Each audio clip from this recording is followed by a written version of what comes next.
పరిశుద్ధ గ్రంథం పరమగీతం 1వ అధ్యాయం.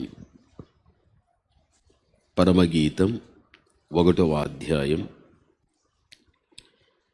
5వ వచనం చదువుతాను. యెరూషలేము కుమార్తెలారా, నేను నల్లని దానినైనను సౌందర్యవంతురాలను. కేదారు వారి గుడారముల వలెను, సొలొమోను నగరు తెరల వలెను నేను సౌందర్యవంతురాలను. ఈ వాక్య భాగములో మనం చూడగలిగితే ఒక్కొక్కసారి మనకు అర్థవంతం కానిటువంటి అనేకమైన విషయాలు ఇందులో మనకు కనిపిస్తూ ఉంటాయి. అయినను దేవుని యొక్క మహా గొప్ప కృప, ఆయన ప్రేమ మన యందు ఉండుటను బట్టి తెలియని విషయాలను దేవుడు తెలియపరచడం, ఆ విధంగా మనం నడుచుకోవడం దేవుడు మనకు చూపించేటువంటి ఒక గొప్ప అవకాశము అని చెప్పడంలో సందేహం లేదు.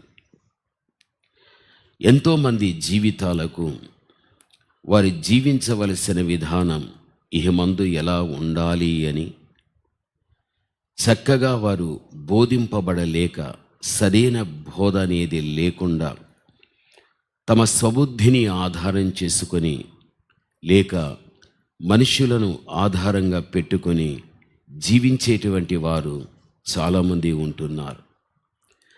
నేనైనా మరి మీరైనా ఈ భూమి మీద మనం బ్రతికే కాలము కొంతకాలమే అని, ఈ కొంతకాలములో మనం ఎలా జీవించగలిగితే ఆ మోక్షానికి మనం వెళ్ళగలుగుతామని దేవాతి దేవుడు మన ఎడల కనికరాన్ని చూపించి ఆయన తన వాక్యము ద్వారా చక్కని విషయాలను మనకు బోధించి నడిపించడం మనమందరం దేవుని యొక్క కృప పొందిన ధన్యవంతులము అని చెప్పడంలో సందేహం లేదు.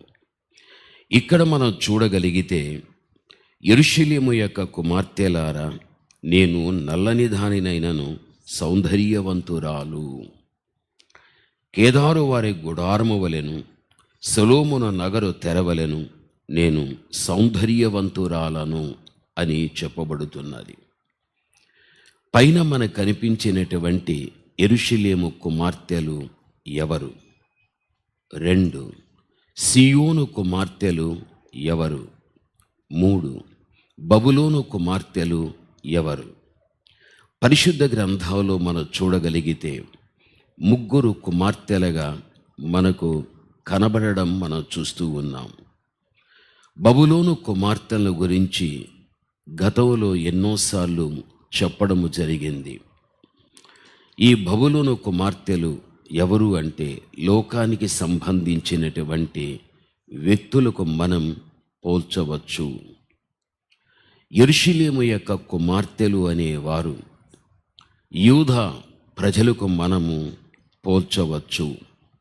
వీరు క్రీస్తుని నమ్మని వారు, క్రీస్తుని తిరస్కరించిన వారు, క్రీస్తుని సిలువ వేయుడి అని కేకలు వేసి సిలువకు అప్పగించినటువంటి వ్యక్తులు. ఇక సీయోను కుమార్తెలు అని చెప్పబడేటువంటి వ్యక్తులు ఎవరో కాదు, యేసుక్రీస్తు లోకానికి వచ్చి ఆయన ప్రాణాన్ని పెట్టి ఒక సంఘాన్ని దేవుడు ఏర్పాటు చేశాడు. సంఘము అంటే మనమే. మనలను బైబిల్ ఏం చెబుతుంది అంటే, వధువు అని చెబుతుంది, లేక పెండ్లి భార్య, లేక పెళ్లి కుమార్తె అని చెప్పబడుతూ ఉంది.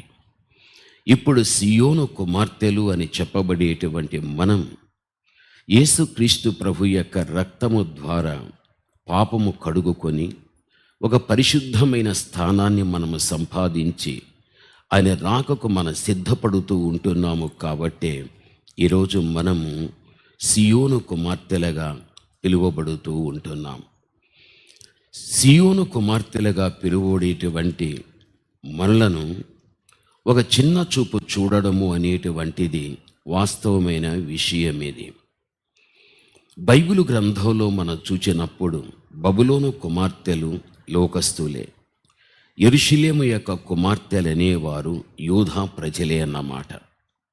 యూదా ప్రజలు ఆ రోజున ఎలాగైతే క్రీస్తుని చిన్న చూపు చూడగలిగారో, దేవుడు ఏర్పాటు చేసుకున్న 12 మంది శిష్యులను కూడా ఎలా చిన్న చూపు చూడగలిగారు, పౌలు లాంటి వారు, బర్నబా లాంటి వారు, స్టెఫను లాంటి వారు, ఇలాంటి వ్యక్తులందరినీ కూడా ఆ రోజున వారు చాలా చిన్న చూపు చూడగలిగారు. ఎందుకు వారిని చిన్న చూపు చూడవలసి వచ్చింది అంటే, ఈ యెరూషలేము కుమార్తెలు అనేటువంటి యూదా ప్రజలు వీరికున్నటువంటి అనగా వీరు గర్వపడేటువంటివి ఏవైతే ఉండగలిగాయో వాటిని చూస్తూ వీరు ఏం చేసేవారు అంటే గర్వపడేటువంటి వారు. వీరి యొక్క గర్వము ఏమీని మనం చూస్తే రోమా పత్రికలో రాస్తాడు ఒక మాట, మనం చదువుకోగలిగినట్లయితే నేను చదువుతాను, మీరు చూడండి. వీరికి ఉన్నటువంటి గర్వం దేని విషయంలో ఉంది అని మనము చూడగలిగినట్లయితే రోమా 9వ అధ్యాయం మనం 4-5లో చూస్తే, వీరు ఇశ్రాయేలీయులు దత్తపుత్రత్వమును, మహిమయు, తర్వాత నిబంధనలను, ధర్మశాస్త్ర ప్రధానమును, అర్చనాచారాదులను, వాగ్దానాలు కూడా వీరివి. పితరులు వీరివారు, శరీరమును బట్టి క్రీస్తు వీరిలో పుట్టెను. ఈయన సర్వాధికారైన దేవుడై ఉండి నిరంతరం స్తోత్రార్హుడై ఉన్నాడు అని వ్రాయబడి ఉంది. అంటే యెరూషలేము కుమార్తెలు అని చెప్పబడేటువంటి వీరే యూదా ప్రజలకు సూచన. వీరికున్నటువంటి గర్వం ఏమిటి అంటే, తమకంటే తమ చుట్టూ ఉన్న వ్యక్తులు తక్కువ వారని చిన్న చూపు చూడడం, వారికంటే మేము హెచ్చైన వారం. ఏ విషయంలో వీరి హెచ్చైన వారుని చూడగలిగితే, వీరి ఇశ్రాయేలు లేక ప్రజలైనప్పటికీ కూడా దత్తపుత్రత్వమును, మహిమయు, నిబంధనలను, ధర్మశాస్త్ర ప్రధానమును, అర్చనాచారాదులు, వాగ్దానాలన్నీ కూడా మావే. ఇంకెవరివి కావు, ఇవన్నీ మావే. మా పితరులు ఇశ్రాయేలీయులైనా లేక ఏ దేవుడు మోషేను ఎన్నిక చేసుకొని ధర్మశాస్త్రాన్ని మోషే ద్వారా దేవుడు రాయించాడో, ఆదికాండం, నిర్గమకాండం, లేవీకాండం, సంఖ్యాకాండం, ద్వితీయోపదేశకాండం, ఈ కాండాలన్నీ కూడా మోషే ద్వారా రచించబడగలిగాయి. మోషే మావాడు, ధర్మశాస్త్రం అనేది మాది. ఇదంతా కూడా ధర్మశాస్త్ర కాలములో మోషే ద్వారా రాయించిన వాగ్దానాలు అన్నీ మావే. విశ్వాసులకు తండ్రి అయిన అబ్రహాము కూడా మావాడే. ఇలా వారు గర్వపడేటువంటివి ఎన్నో బైబిల్లో ఉన్నాయి, ఆచారాలు ఉన్నాయి, ఎన్నో సంప్రదాయాలు కూడా ఉంటున్నాయి. వీటన్నిటిని బట్టి కూడా వీరు చూచి ఏం చేసేవారు అంటే గర్వపడేవారు. మాకు ఉన్నట్టు ఇతరులకు లేదు అని, ఉన్న వాటిని చూచి గర్వపడి మాకున్నవి ఇతరులకు లేవు అని వారిని చిన్న చూపు చూచేటువంటి విధానం అనేది ఈరోజు వరకు కూడా ఇశ్రాయేలు లేక ప్రజలకు ఉంది అని చెప్పడంలో సందేహం లేదు. అయితే ఏ దేవుణ్ణి అయితే వారు తిరస్కరించి ఏ దేవుని సిలువేయమని కేకలు వేశారో, ఇక చిట్ట చివరికి ఈరోజు వరకు కూడా ఆ యేసుక్రీస్తు ప్రభువుని తమ దేవుడు అని నమ్మనేలేరు. వారు ఏమంటారు అంటే, యేసుక్రీస్తు కూడా మాలాంటి ఒక యూదుడే, ఆయన ఒక ప్రవక్త, అంతవరకే. మోషే కంటే గొప్పవాడు, మా పితరులను 40 సంవత్సరములు నడిపించినటువంటి మోషేనే మాకు గొప్పవాడు అని ఇలాగ వారు మాట్లాడడం జరిగితే చెప్పడము జరుగుతుంది. ఎందుకంటే యూదులతో నేను మాట్లాడాను. ఎందుకు? కొన్ని మనం తెలుసుకోవటానికి. మన తెలుగువారు దరిదాపు ఎన్నో వేల మంది అక్కడ ఉంటున్నారు. వారందరికీ హీబ్రూ భాష వచ్చు. కాబట్టి వారి మధ్యన వారితో మాట్లాడినప్పుడు వారు చెప్పడం, ఇదే మాటలు అన్నమాట. ఇంకా వారు ప్రభువుని నమ్మలేదు. ధర్మశాస్త్రమే అది మాకివ్వగలిగారు, ఇంకెవరికి ఇది ఇవ్వబడలేదు. వీటిలో ఉన్నవన్నీ మావే.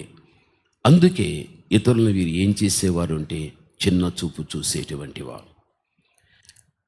అయితే మనం అర్థం చేసుకోవలసిన విషయం ఏమిటి అంటే, వారు ఎప్పుడైతే యేసుక్రీస్తుని వారు తిరస్కరించడం జరగగలిగాదో, ఆ తర్వాత అన్యులమైనటువంటి మనమే అన్యులం. ఎందుకంటే ఒకప్పుడు మన ప్రభుని నమ్మలేదు, నేను నమ్మలేదు, లోకంలో ఎవ్వడూ నమ్మలేదు.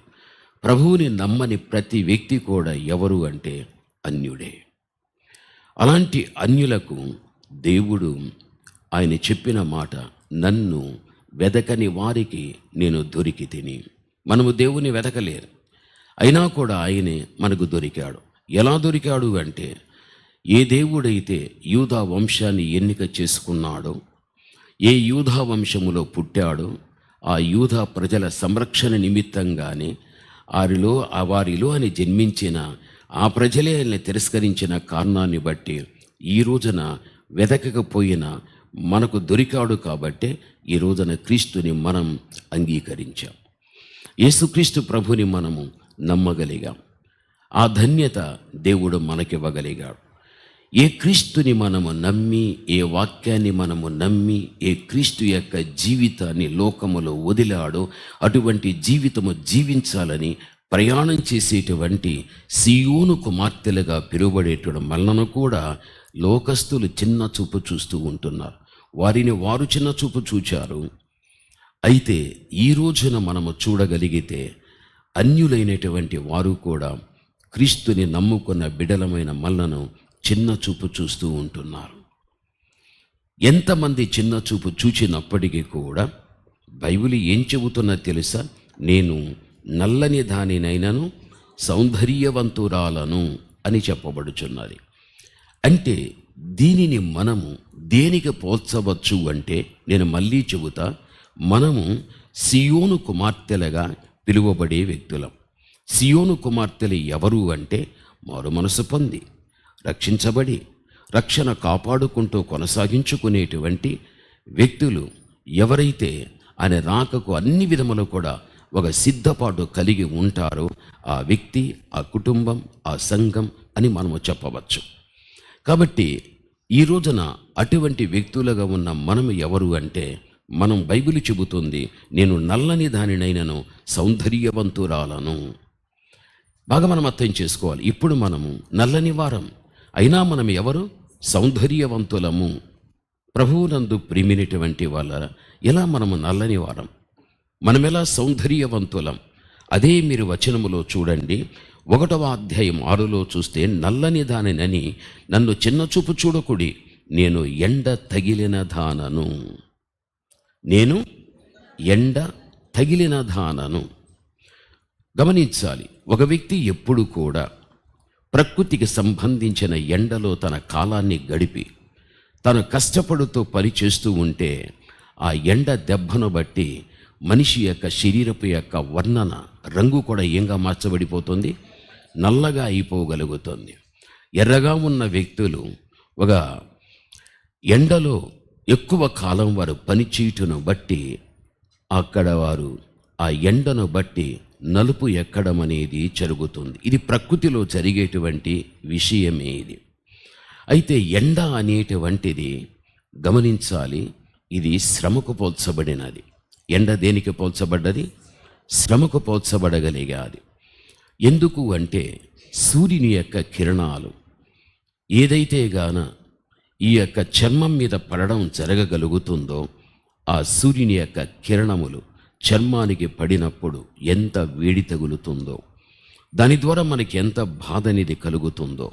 అందుకనే ప్రతి వ్యక్తి, ఎండలో ఉన్న వ్యక్తి ఒక నీడలోనికి వెళ్ళిపోవడం జరగగలుగుతుంది. ఎందుకు అంటే, ఆ ఎండ దెబ్బ దేహాన్ని బాధ కలిగిస్తుంది. కాబట్టి దాన్ని తప్పించుకోవటానికి ఒక నీడకు మనము చేరుకోవడం, ఇది ప్రకృతిలో జరుగుచూ ఉన్నటువంటి విషయం. ఎండను ఎండగా అర్థం చేసుకోక ఎండను మనము దేనికి పోల్చవచ్చు?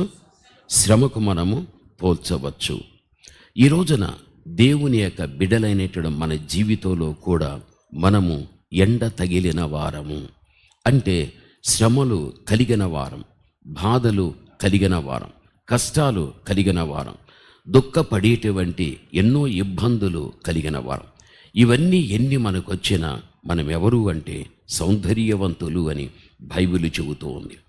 నీకున్న సౌందర్యం, మీకున్న సౌందర్యం ఏది అంటే అది భౌతిక సంబంధమైన సౌందర్యం కాదు. దేవుడు మనకంటూ ఒక చక్కని సౌందర్యాన్ని ఇచ్చాడు. దేవుడు మనకిచ్చిన సౌందర్యం ఆత్మ సంబంధమైన సౌందర్యం. బైబిల్లో చెబుతుంది కదా, నీ యవనస్తులలో శ్రేష్ఠులు పరిశుద్ధాలంకృతులై అరుణోదయ గర్భములో నుండి నీ యొద్దకు వచ్చెదరు అని కీర్తనాకారుడు చెబుతున్నాడు. మన అలంకారం ఏది అంటే పరిశుద్ధతే మన యొక్క అలంకారము. కాబట్టి క్రీస్తుని కలిగిన వ్యక్తి అయినా, కుటుంబమైన, సంఘమైన మన అలంకారము ఏది అంటే పరిశుద్ధతే మన యొక్క అలంకారం. ఒక స్త్రీని చూడండి, తన ముఖము ఎప్పుడు కూడా తనకు తానుగా అద్దంలో చూచుకున్నప్పుడు సౌందర్యంగా ఉండాలి అని తనకున్న అందాన్ని కొంచెం పెంచుకుంటుంది, తాను చేసే కొన్ని నగిషి పనులను బట్టి. అంతేకాదు, ఇంకా తనకు అందం అధికం చేసుకోవటానికి ఒక వెలగలిగినటువంటి ఆభరణాలు చెవికైనా లేకపోతే ముక్కుకైనా, ఇలాగా కంఠానికైనా ఇటువంటి ఆభరణాలు ధరించుకొని ముఖానికి చేసుకున్న నగిషి పరి అయినా లేక శిరస్సుకు ధరించుకునే ఆభరణాలైనా ఇవన్నీ కూడా చేసుకుని ఒక అద్దం దగ్గర నిలబడగలిగినట్లయితే తనకెంతో సంతోషాన్ని కలిగించేటువంటి ఉన్న అందానికంటే అధికమైన అందము ఉన్నది నేను చేసుకున్న పనులను బట్టని ఎంతో సంతోషపడగలుగుతుంది. తానన్నదే ఇంటిలో, తానన్నదే బంధువుల దగ్గర, తానన్నదే మనుషుల దగ్గర తిరుగుచూ ఉన్నప్పుడు చూచే వ్యక్తులకు ఒక ఆకర్షణీయమైన రీతిగా కనిపిస్తుంది. ఎందుకంటే తన అందాన్ని అధికము చేసుకున్న కారణాన్ని బట్టి. ఇది ప్రకృతిలో జరిగేటువంటి విషయం. స్త్రీ అయినా అంతే, పురుషుడైనా అంతే. ఎందుకు అంటే ఇతరులకు ఒక ఆకర్షణీయంగా ఉండాలి అనేటువంటి ఒక చక్కని ఆలోచన, ఇతరుల కంటే నేను చక్కగా కనిపించాలి అన్నటువంటి ఒక ఆలోచన, ఇది ప్రతి ఒక్కరిలో ఉన్నటువంటి విషయమే. అయితే దేవుని బిడ్డలైన మన జీవితంలో మాత్రం మన సౌందర్యం లేక మన యొక్క అందము ఏమిటి అని మనం ఆలోచించగలిగితే బైబిల్ ఒక మాట చెబుతుంది. అదే మీరు పరమగీతముల్లో మీరు చూడగలిగినట్లయితే, నేను చదువుతా, మీరు వినండి. 1:10 చూస్తే, ఆభరణముల చేత నీ చెక్కిళ్ళును, హారముల చేత నీ కంఠమును శోభిల్లుచూ ఉంటున్నది. వెండి పూలు గల బంగారు సరములు మేము నీకు చేయింతుము. ఇక్కడ మనం చూడగలిగినట్లయితే దీని వివరణ, పరమగీతం మనము ధ్యానం చేస్తూ ఉన్నాం కాబట్టి ఆ పరమగీతము ధ్యానం చేసేటప్పుడు ఈ వాక్యం వచ్చినప్పుడు ఇంకా దీని గురించి లోతైన విషయాలను మనము ధ్యానించుకోవచ్చు. అయినా ఇప్పుడు మనము కొన్ని ఆభరణముల చేత నీ చెక్కిళ్లను, హారముల చేత నీ కంఠమును శోభిల్లుచున్నది. శోభిల్లుట అంటే ప్రకాశించుట అని అర్థం. వెండి పువ్వులు గల బంగారు సరములు మేము నీకు చేయింతుము అని. అంటే ఇక్కడ వెండి పువ్వులు గల బంగారు సరములు కనిపిస్తున్నాయి, హారాలు కనిపిస్తూ ఉంటున్నాయి, ఆభరణాలు కనిపిస్తున్నాయి. ఇవన్నీ కూడా కంఠానికి వేసుకునేటువంటివి అని. నిజమే, మనం అది వెండి అయినా లేక బంగారు అయినా వీటిని మనం పొందుకోగలిగి ధరించుకోవడం జరుగుతుంది. ఇది ప్రకృతి సంబంధంగా ఒక స్త్రీలో ఒక పురుషునిలో జరిగేటువంటి విషయాలు. అయితే ఆత్మ సంబంధంగా చూస్తే మన హారములు ఏవి, మన ఆభరణాలు ఏవి, మన యొక్క సరములు అనేటువంటి వేవిని చూడగలిగితే, ఇప్పుడు నీకు ఒక పరిశుద్ధమైన జీవితాన్ని జీవిస్తున్నావా, అదే నీ కంఠానికి ఒక హారం. నీవు నీతిగా జీవిస్తున్నావా, అదే నీ కంఠానికి ఒక సరం. నీవు నిజముగా యథార్థంగా జీవిస్తున్నావా, అదే నీ జీవితానికి ఒక మంచి ఆభరణం. కాబట్టి ఆత్మ సంబంధమైన ఆభరణములు అనగా దైవత్వమునకు సంబంధించినటువంటి గుణములు ఎటువంటివో వాటిని ఈ రోజున మనము ధరించుకోవడం బైబిల్ చెబుతోంది. అసలుకు మన దేవుడు ఎవరు? మన దేవుడు ఎవరు అంటే కామం, క్రోధం, మదం, మోహం, మత్సరం ఇటువంటి గుణములు ఏమీ లేనటువంటి వాడు మన దేవుడు. లోకములో ఎంతోమంది కొనియాడబడే వ్యక్తులు ఉంటున్నారు. ప్రతి వ్యక్తిలో కామ, క్రోధ, మద, మోహ, మత్సరాలు ప్రతి వ్యక్తిలో ఉంటున్నాయి. ఇవి ఉండుటను బట్టి గమనించాలి, దైవత్వపు యొక్క గుణములను పోగొట్టుకున్నటువంటి వారు దైవములు అని పిలువబడలేనటువంటి వారు. అలాంటి వారి మధ్యన ఒక అవతార పురుషుడిగా దీన శరీరాన్ని ధరించుకొని జన్మించిన క్రీస్తులో ఉన్నటువంటి ఆ గుణగణములు ఏమిటి అంటే, ఆయనలో ఉన్నటువంటి గుణగణములే పరిశుద్ధత. ఆయనే చెప్పగలిగాడు, నాకున్న పరిశుద్ధతకు సమమైన పరిశుద్ధత కలిగినవాడు ఎవడైనా ఉన్నాడా, లేకపోతే ఎవడైనా ఉండి నాతో కూడా వాని సమానంగా మీరు పెట్టి చెప్పగలరా అని దేవుడే సవాలు చేశాడు. పాత నిబంధన కాలములో, క్రొత్త నిబంధన కాలములోనికి వచ్చిన క్రీస్తు కూడా అదే మాట అన్నాడు, నాలో ఎవడైనా పాపమనేది ఉందా, ఎవడైనా చూపించగలడా? యేసుక్రీస్తు కూడా సవాలు చేయగలిగాడు. అనగా పాపము లేనివాడు మన దేవుడు పరిశుద్ధుడైనటువంటి వాడు. ఈ రోజున లోకములో కూడా అవతార పురుషులనేవారు ఎందరో ఉన్నారు. వారందరిలో పాపముంది, అయితే వారిలో పరిశుద్ధత లేదు. యేసుక్రీస్తులో పాపము లేదు, ఆయనలో పరిశుద్ధత ఉంటున్నది. కాబట్టి పరిశుద్ధుడైన దేవునికి ఉన్నటువంటి దైవత్వపు యొక్క గుణాలు ఏవైతే ఉన్నాయో, అది నీతి అయినా, సత్యమైన, యథార్థత అయినా, భక్తి అయినా, శుద్ధత అయినా, సత్యమైన, ఇలా చెప్పుకుంటూ వెళితే ఆయనకు సంబంధించినవే. ఇవన్నీ కూడా దేవుని నుండి మనం పొందుకొని నీ కంఠానికి ఆభరణాలుగా, వాడిని సరములుగా, హారములుగా నీవు ధరించుకొని యేసుక్రీస్తు దగ్గర నిలబడినట్లయితే ఆయన నిన్ను చూచి, ఆయన నా కుమార్తెకు ఎంత సౌందర్యం, ఎంత అందము రాగలిగాది, నా బిడ్డలు నల్లటి వారైనప్పటికీ కూడా సౌందర్యవంతులు. నలుపు అనేది ఎండ దెబ్బ తగిలితే దేహానికి నలుపు వస్తుంది. ఎండ శ్రమను సూచిస్తుంది. మనం ఈ లోకములో ఎన్ని శ్రమలు పడినప్పటికీ కూడా శ్రమలు పడుతూనే మన ఆత్మీయ సౌందర్యాన్ని కాపాడుకుంటున్నాం. శ్రమలు పడుతూనే ఒక ఆభరణముగా, ఒక కంఠహారములుగా ధరించుకున్న దైవత్వపు యొక్క గుణాలను మనము కాపాడుకుంటున్నాం. ఒక బంగారు వస్తువును ఎంత జాగ్రత్తగా నువ్వు కాపాడుకుంటావో, దాన్ని ఎలా ఎత్తి పెట్టగలుగుతావో, ఎంతగా దాని మీద శ్రద్ధ చూపించగలుగుతావో, దానికంటే వెలగలిగినటువంటి దైవత్వపు యొక్క గుణాలను నీవు ఆభరణాల వలె ధరించుకున్నావు. కాబట్టి దానిని నీవు కాపాడుకునేటువంటి వ్యక్తిగా ఉండాలి అని ఈ వాక్యములో ఉన్నటువంటి పరమార్థికమైన అర్థం. ఆ రోజున యూదులు క్రీస్తుని, శిష్యులను, పౌలు లాంటి వ్యక్తులను చిన్నచూపు చూడగలిగారు. వారందరూ కూడా వారి యొక్క దృష్టిలో వీరందరినీ చిన్నచూపు చూచి తిరస్కరించగలిగారు.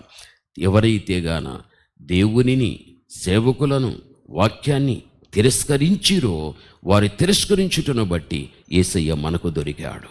ఆ వాక్యం మనకు దొరికింది. అటువంటి బోధకులు మనకు దొరకగలిగారు. వారు దొరుకుటను బట్టి ఈ రోజున అన్యులుగా పిలువబడేటువంటి మనము, ఆయన నమ్ముకునుటను బట్టి అన్యులుగా పిలువబడక ఈరోజు దేవుని బిడలగా మనం బ్రతుకుచూ ఉంటున్నాం. ఆయన బిడలగా బ్రతుకుచుండుటను బట్టి మనము నల్లని వారం. అనగా ఎండ ఒక వ్యక్తిగా పడగలిగితే ఎంత నలుపొచ్చి ఎలాగైతే ఆ ఎండ ఒక వ్యక్తిని బాధిస్తుందో, ఈ రోజున మనము కూడా ఆ ఎండ వడ దెబ్బ అని చెప్పబడేటువంటి శ్రమలో పడుతూనే మన ఆత్మీయ సౌందర్యాన్ని మనం పోగొట్టుకుంటున్నాం, కాపాడుకుంటూ ఉన్నాం. అయితే ఇలా ఉన్న పరిస్థితుల్లో కూడా లోకములో నీకే బాగా తెలుసు, ఎంతోమంది మతోన్మాదులు లేచేశారు. ఆ రోజుల్లో యూదులు వారిని చిన్నచూపు చూచారు. ఈ రోజున మల్లను కూడా ఈ మతోన్మాదులు, భూనివాసులు, యేసుప్రభు అంటే పట్టని వారు, బైబుల్ అంటే గిట్టని వారు, సేవకులంటే అసలే గిట్టనటువంటి వారు ఎంతోమంది ఉన్నారు. వారి దగ్గర మనం ఇప్పుడు ఏం చేస్తున్నామంటే చిన్న చూపు. వారు గర్వపడేది ఏదైతే ఉన్నదో ఆ గర్వాన్ని చూస్తూ వారు దాని గురించి చెప్పుకుంటూ, మీరు ఎవరు అన్న ప్రశ్న మనకి వేస్తూ, మీరు ఇలాంటి వ్యక్తులని మనల్ని ఇలా నిందిస్తూ మనల్ని ఎంతగానో చిన్న చూపు చూస్తుంటున్నారు. ఎంత చిన్న చూపు వారు చూచినప్పటికీ కూడా, మనం వారి ద్వారా ఎంత హింస పడినప్పటికీ కూడా మనం ఎవరు అంటే సౌందర్యవంతులం. మనమెవరు? సౌందర్యవంతులం. అంటే మన సౌందర్యమే ఆత్మ సంబంధమైన సౌందర్యం. బైబిల్ ఏమంటుంది తెలుసా? ఇక్కడ కెదారు వారి గుడారముల వలెను, సొలొమోను నగరు తెరవలెను నేను సౌందర్యవంతురాలను అని చెప్పబడుచున్నది. ఇక్కడ కెదారి వారి యొక్క గుడారాలు, సొలొమోను యొక్క నగర తెరలు అని బైబిల్లో రాయబడి ఉంది.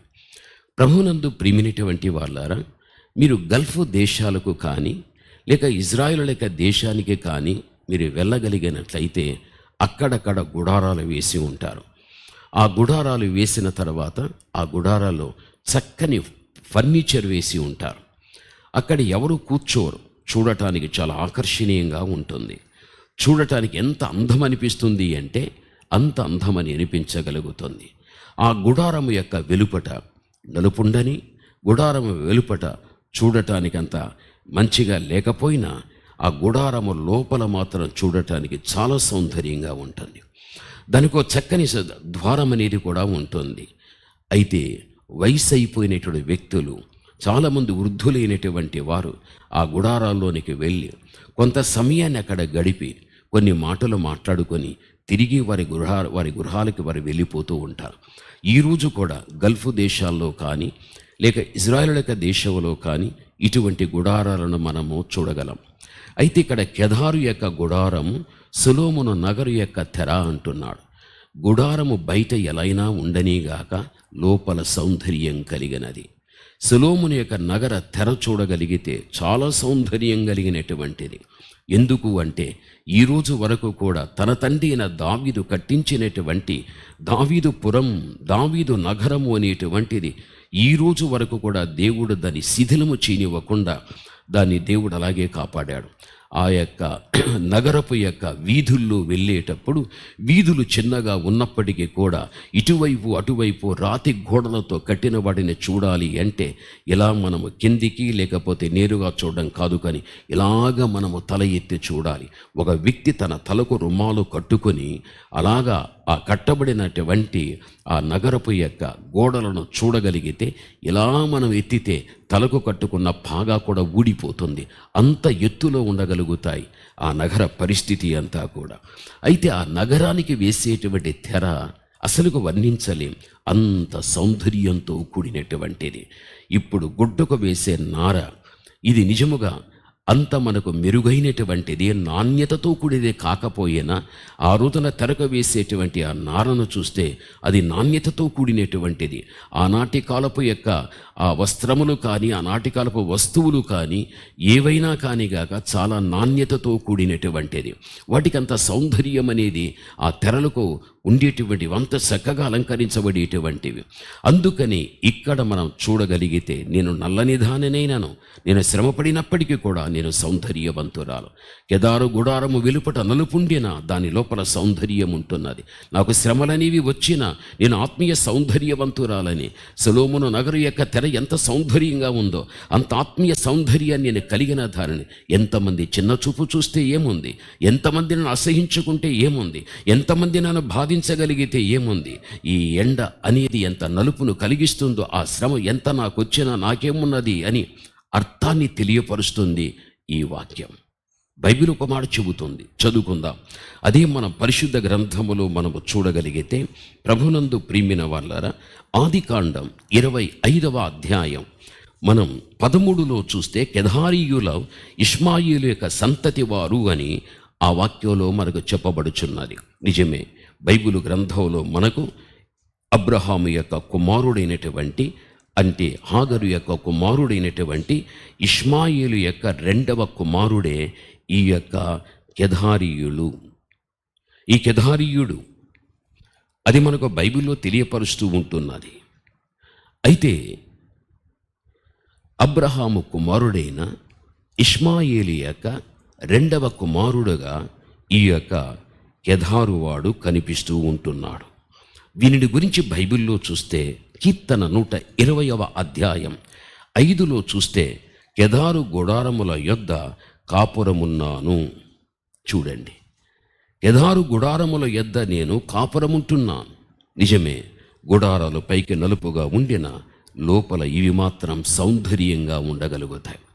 బైబిలు చరిత్ర ఈ విధంగా మనకు తెలియపరిచినప్పటికీ కూడా ఇవి బహిరంగంగా ఎలాగైనా ఉండని అంతరంగిక సౌందర్యం కలిగినటువంటివి. ఈరోజు మన జీవితంలో కూడా దేవాతి దేవుడు మన ఆంతర్యాన్ని చూచేటువంటి వాడు. మన ఆంతర్యం ఎప్పుడు కూడా మనల్ని చూచేటువంటి దేవునికి ఆత్మీయ సౌందర్యంగా భక్తిపరంగా ఉండాలి. ఎంతోమంది పైకి భక్తిలాగా నటిస్తారు, కానీ ఆంతర్యములో మాత్రం భక్తి ఉండదు. క్రైస్తవ బిడ్డలమైన మన జీవితంలో బయట మనం ఎంత మంచిగా ఉంటామో అదే మంచి ఆంతర్యాన్ని చూచేటువంటి దేవునికి కూడా ఆ మంచిని మనము చూపించే వ్యక్తులుగా మనం ఉండాలని బైబిల్ మనకు స్పష్టంగా మనకు తెలియపరుస్తూ ఉంటున్నది. వాక్య భాగములో చూస్తే ఈ కెదారీయుల యొక్క పరిస్థితిని చూస్తే యెషయా 21:17 చూడగలిగితే, కెదారీయులు బలాఢ్యులని, వారు విలుకాండ్రు వారు అని మనకిక్కడ తెలియపరుస్తూ ఉన్నది. వారు ఎవరో కాదు కెదారీయులు, వారు బలాఢ్యులు, వారు విలుకాండ్రు అని చెప్పబడుచు ఉన్నది. నిజమే, వారందరూ కూడా ఎలాంటి వారు అంటే ఒక బలము కలిగి విలుకాండ్రుల్లాగా ఉన్నవారు. వారి బలం, వారి విల్లు యుద్ధానికి ఉపయోగపడేటువంటిది. శత్రువు దగ్గరికి వచ్చిన బలమును చూపేవారు. వారి దగ్గర ఉన్నటువంటి విల్లు, ఆయుధం, అది శత్రువుల దగ్గర చూపించేవారు. బలము, ఆయుధము ద్వారా శత్రువులను గెలిచేటువంటి ఒక జయజీవితం కలిగినటువంటి వ్యక్తులు వీరు. దేవుని బిడలైన మన జీవితంలో కూడా ఈ రోజున మనకెన్ని శ్రమలనేవి ఎదురైనా మన యొక్క జీవితంలో మాత్రం మనము కూడా బలము కలిగిన వారుగా, మనం యుద్ధవీరులుగా భూమి మీద ఉండాలి. మన శత్రువు లోకమని, మన శత్రువు సాతానని, మన శత్రువు మన శరీరమే అని మనకు తెలిసిన విషయం. వీటిని మనము గెలవగలిగినటువంటి వ్యక్తులుగా ఉంటూ ఒక జీవితాన్ని మనము కలిగి ఉండాలి. కెదారుని గురించి చెప్పబడేటువంటి మాట అది ఒక సౌందర్యంతో కూడిందే కాదు, ప్రకృతి సంబంధంగా ఈ కెదారు వారు బలవంతులు అని చెబుతున్నారు. అంటే నల్లని వారమైనప్పటికీ కూడా మనం సౌందర్యవంతులము కాబట్టి, కెదారు గుడారం వలె మనం ఉంటున్నాం కాబట్టి, ఈ రోజున దేవుని బిడలైన మనం కెదారు వారి యొక్క స్థితిని మనకి ఇక్కడ తెలియపరుస్తున్నది. బలవంతులు, యుద్ధవీరులు, విజయము సాధించేవారు. మన జీవితంలో కూడా ఇటువంటి జీవితాన్ని కలిగిన వ్యక్తులుగా ఉండాలి. బైబిల్ ఇంకొక మాట మనకు తెలియపరుస్తూ ఉంటున్నది. ఇక్కడ యెషయా 42:11 చూస్తే, కెదారీయులు ప్రభువుని స్తుతించువారు, వీరి బిగ్గరగా పాటలు పాడినటువంటి వారు అని వ్రాయబడి ఉంది. వీరిలోని ప్రత్యేకత ఏమిటి అని చూడగలిగితే, వీరు ప్రభువుని స్తుతించేటువంటి వారు. వారు గట్టిగా ఏం చేసేవారు అంటే పాటలు పాడేటువంటి వారు అని చెప్పబడుచున్నది. పాత నిబంధన కాలములో మనకు దావీదు కనిపెడుతున్నాడు, పౌలు శీలలు కనిపిస్తూ ఉంటున్నారు. వీరు కూడా ఎన్ని శ్రమలు, కష్టాలు వారికి వచ్చినప్పటికీ కూడా అవి పడుతూనే దేవుని ఏం చేస్తూ వచ్చారు? స్తుతించగలిగారు. మనము నల్లరి వారమైనప్పటికీ కూడా, అనగా శ్రమలు పడే పరిస్థితుల్లో మనం ఉన్నప్పటికీ కూడా కెదారు వారి వలె మనము కూడా దేవుని గురించి చక్కగా పాడాలి. దేవుని గురించి చక్కగా మనము స్తుతించాలి. ఆయన నామాన్ని మనం హెచ్చించాలి. ఏ బాధ వచ్చినా, ఏ కష్టం వచ్చినా, ఏ దుఃఖం వచ్చినా ఆ బాధతోనే నీ వెళ్ళిపోవాలి, ఆ ఏడ్పుతోనే నీ వెళ్ళిపోవాలి, ఆ కష్టంతోనే నీ వెళ్ళిపోవాలి. మోకాళ్ళు వేసుకుంటూ నిన్ను కృంగదీసేటువంటి దాన్ని బట్టి నీకొచ్చే కన్నీరు, ఏడ్పు ఎంత ఉందో ఏడ్చుకుంటూనే నువ్వు దేవుని స్తుతించు, నువ్వు ప్రార్థించు, నువ్వు పాడు. అద్భుతమైన కార్యాన్ని దేవుడు చేస్తాడు. ఊహించని ఆశ్చర్యకరమైన కార్యాలు కూడా దేవుడు చేయడం అనేది జరగగలుగుతుంది. దావీదుకి ఎన్నో శ్రమలు వచ్చాయి. అందుకే దావీదు జీవితమంతా స్థుతితోనే, పాటలతోనే సరిపెట్టుకున్నాడు. పౌలు శీలను చెరసాలలో వేసేశారు. ఆ చెరసాల శ్రమ వచ్చినప్పటికీ కూడా ఆ శ్రమలో కృంగకపోయినా సంతోషముతో వారు పాటలు పాడగలిగారు. అద్భుతమైన కార్యాలు అక్కడ జరిగిపోగలిగాయి. మన జీవితంలో మనకి శ్రమలు, బాధలు వచ్చినప్పుడు ఇక దేవుణ్ణి జ్ఞాపకము రాలేక, ఆయన ఆరాధన చేయటానికి జ్ఞాపకము రాలేక, ఆ బాధలను బట్టి ఆలోచిస్తూ ఒక మూలన కూర్చొని ఆలోచిస్తూ విచారాన్ని పెంచుకుంటూ ఆలోచిస్తూ చింతను పెంచుకుంటూ మనమే క్షీణించిపోతూ ఉంటాం. ఆ పరిస్థితి ఎప్పుడు కూడా మన జీవితంలో రాకూడదు. దేవుని యొక్క బిడలైన మనం, బైబిల్ చెబుతుంది, నీవు నల్లని దానివైనప్పటికీ కూడా ఆంతర్య సౌందర్యం కలిగిన వ్యక్తివి కాబట్టి నువ్వు ఎంత శ్రమపడినప్పటికీ కూడా నీ ఆత్మీయ సౌందర్యాన్ని కాపాడుకుంటూ ఆ శ్రమలలోనే నీ దేవుని దగ్గరికి వెళ్ళిపోయి నువ్వు స్తుతించు అనే అర్థాన్ని తెలియపరుస్తుంది ఈ వాక్యం. అటువంటి అనుభవం మన జీవితంలో మనకు ఉండాలి. బైబిల్లో నీవు చూస్తే అదే యెషయా 60వ అధ్యాయం 7లో చూస్తే కెదారు వారు కాపరులని మనకు బైబిల్ మనకి తెలియపరుస్తుంది. వారు బలి ఇచ్చిన వారని మనకి ఇక్కడ కనబడుతూ ఉంటున్నది. అంటే కెదారు వారిలో ఉన్న ప్రత్యేకత ఏమిటి అంటే వారు కాపరులుగా కనిపిస్తున్నారు. వారికి గొర్రెలు ఉంటున్నాయి. వారందరూ కూడా వాటిని చక్కగా మేపేటువంటి వారు.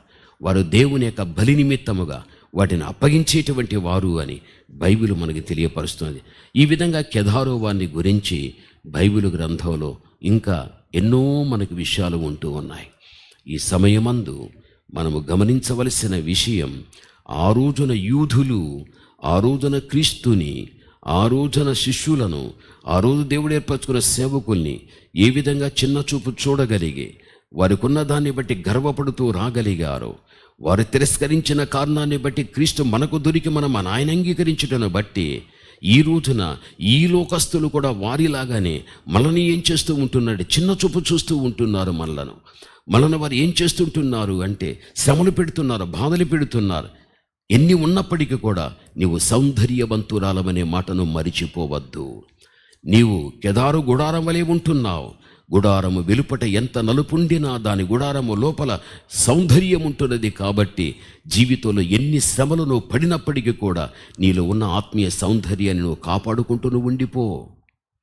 సొలొమోను యొక్క నగర తెరకుండేటువంటి సౌందర్యంలాగా నీ ఉండిపో. బైబిల్ అదే చెబుతూ ఉంటున్నది. దేవుని బిడ్డలైన మన జీవితంలో కూడా ఈ కెదారు వారు కాపరులు, వీరు గొర్రెలు కలిగిన వారు. వారు మంచిగా పచ్చిక బయళ్ళు వాటిని మేపేటువంటి వారు.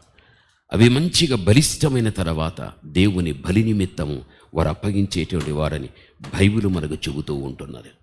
కెదారుల వారిలో ఉన్నటువంటి ప్రత్యేకత ఎలాగైతే మనకు కనిపిస్తూ ఉంటున్నదో, దేవుని బిడలమైన మనం దాని లోపల ఉన్న సౌందర్యానికి పోల్చబడిన వ్యక్తులమే కాదు, కానీ మనము యుద్ధ వీరులుగా ఉండాలి అని, మనం ఆయన ఆరాధించేవారుగా ఉండాలని, మనము కూడా దేవుని వాక్యాన్ని ఇతరులకు మనమిచ్చి వాక్యంతో వారిని ఆత్మీయంగా బలపరిచి వారందరినీ కూడా దేవునికి సమర్పింపచేసి ఒక సజీవ యాగమైన జీవితం కలిగిన వ్యక్తులుగా మనము కూడా ఇతరులు చేయాలి అనేటువంటి భావం ఈ వాక్య భాగంలో మనకు తెలియపరుస్తూ ఉంటున్నది. కాబట్టి పరిశుద్ధ గ్రంథంలో ఉన్న ప్రతి లోతైన విషయం మనమందరము ధరిని విడిచిపెట్టి లోతుకు వెళ్ళగలిగితేనే మనం ఒక సంపూర్ణులం కాగలుగుతాం. అటువంటి సంపూర్ణత మనకు ఉండగలిగినట్లయితే క్రీస్తునకు కలిగిన సంపూర్ణతకు మన సంపూర్ణత సమానమైనప్పుడు నిజముగా మనము ఆయన వారం కాగలుగుతాం. ఆయన దానివిగా నీవు కావటానికి అవకాశము కలుగుతుంది. ప్రార్థించుకుందాం.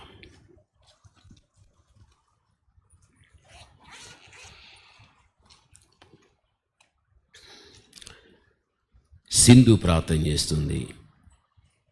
దేవా మీకు స్తోత్రములు తండ్రి, నీకు స్తోత్రములు, హల్లెలూయా.